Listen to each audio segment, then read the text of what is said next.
పిల్లలుంటే ఇద్దరిని అమెరికా పంపించేసి, రేపు మా భవిష్యత్తు ఏంటి? ఇది బయటికెళ్ళిపోతే అని ఆలోచించకుండా, మా గురించి వాళ్ళ కెరీర్ ఆగిపోకూడదు. వాళ్ళేం చేయాలనుకున్న జీవితంలో సాధించాలి. కాబట్టి నేను పంపిస్తాను అని ఒకడు వెళ్ళిన తర్వాత ఇంకొకడిని అండ్ కూతుర్ని గూడా అమెరికా వాడికిచ్చి పెళ్లి చేసి because she wants to see the world right. So వాళ్ళ స్వార్థం గురించి ఆలోచించుకోకుండా పిల్లల భవిష్యత్తు బాగుండాలి, వాళ్ళు అనుకున్నది వాళ్ళు చేయాలి, మా గురించి వాళ్ళు ఆగిపోకూడదు అని పంపించిన ఈ తల్లిదండ్రులది స్వార్థమా?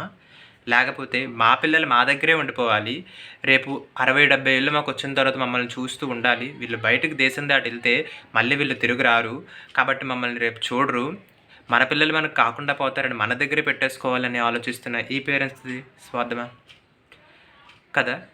దీనికి ఇంకో పర్స్పెక్టివ్ కూడా ఇస్తాను. వీళ్ళు అంటారు, ఎవరైతే పిల్లల్ని వాళ్ళ దగ్గర పెట్టుకున్నారో ఆ తల్లిదండ్రులు, అరే వాడు ఇండియాలో ఆల్రెడీ కోట్లు సంపాదించాడు, ఇప్పుడు మళ్ళీ ఏం తక్కువైందిరా వాడికి, వాళ్ళ పిల్లల్ని అమెరికా పంపిస్తున్నాడు, ఇప్పుడు మరి రేపు ఫ్యూచర్లో వీడిని చూసేవాళ్ళు ఎవరు? ఒంటరిగా ఇద్దరు ముసలోళ్ళు అలా బతకాలా? పిల్లలు చూడాలి కదా, పిల్లలతో అనుభవించాలి కదా జీవితాన్ని అని వీళ్ళంటారు సారీ.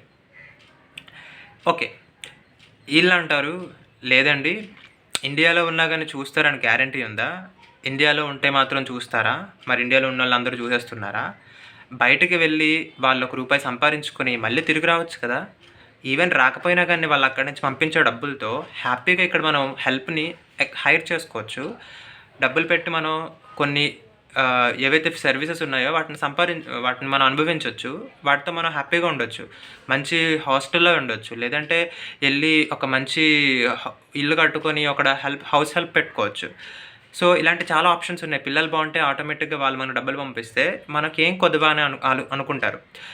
వీళ్ళే చెప్పేది ఏంటంటే, మళ్ళీ ఇప్పుడు ఇండియాలో ఉండే ఈ తల్లిదండ్రులు వాళ్ళ పిల్లల్ని ఎవరినైతే పెట్టుకున్నారో వీళ్ళలో వాళ్ళ ఆస్తులు గొడవలు పడి మాట్లాడుకోకుండా, అన్నదమ్ములు మాట్లాడుకోకుండా, వాళ్ళ పిల్లల్ని మాట్లాడనివ్వకుండా, వాళ్ళు గొడవలు పడుతూ కొత్త కోడళ్ళతో బాధపడుతూ ఇవన్నీ చేసే దాంతో పోలిస్తే అబ్రాడ్లో ఉండి డబ్బులు సంపాదించే వాళ్ళు నన్ను అడిగితే బెటర్ అని వీళ్ళు అంటారనమాట. బికాజ్ వీళ్ళు ఇండియాలో ఉన్నోళ్ళు ఆస్తుల గురించి గొడవలు ఆడుకుంటారు, అబ్రాడ్లో ఉన్నోళ్ళు ఆస్తుల గురించి గొడవ ఆడుకోరు.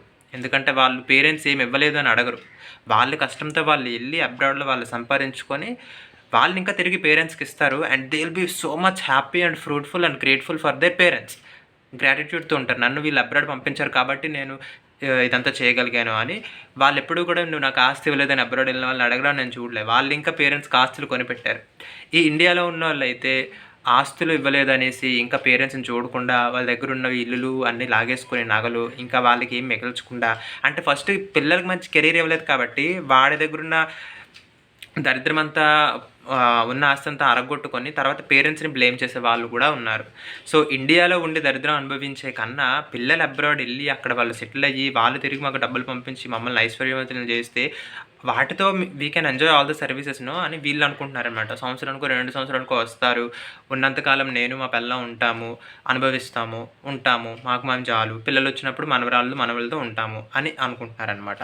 So there are multiple perspectives, ఒకదాని తర్వాత ఒకటి ఉంది. బట్ అల్టిమేట్గా ఏది ఎవరికి సూట్ అవుతుంది, అసలు ఏ పర్స్పెక్టివ్ బెస్టా అని ఇలా ఒక రోజు సండే మధ్యాహ్నం కూర్చొని ఆలోచిస్తున్నాను. నేను ఒక రైటర్ని అయితే దీన్ని ఒక డైరీలో రాసి మంచి కవిలా ఏదైనా చేసేవాడినేమో. బట్ సిన్స్ డిజిటల్ ఎరాలో ఈవెన్ నేను రాసిన నా బుక్లు నా దగ్గరే ఉండిపోతాయి. But if I put my perspective out to the world, maybe other డైమెన్షన్స్లో ఆలోచించే వాళ్ళు maybe you can also come up and share your thoughts అనేసి I'm just started recording and just putting my thoughts out. ఈ వీడియోలో మీకేమనిపించిందో just comment. ఎవరు correct? ఏ parents స్వార్థం? మా పిల్లలు మా దగ్గర ఉండిపోవాలనుకున్న ఈ పేరెంట్స్ది స్వార్థమా, లేకపోతే మా భవిష్యత్తు రేపు ఏదైనా పర్వాలేదు వాళ్ళు అనుకున్న జీవితంలో వాళ్ళు అనుకున్న కెరీర్లో వాళ్ళు ముందుకు వెళ్ళిపోవాలి అని అనుకుంటున్న ఈ పేరెంట్స్ది స్వార్థమా? To be honest, I wouldn't say anything because I'm in the middle, because I'm very young. I'm just 25. I had a lot, ఇంకా జీవితంలో చాలా చూడాలి. I cannot say one thing, but you share your opinions.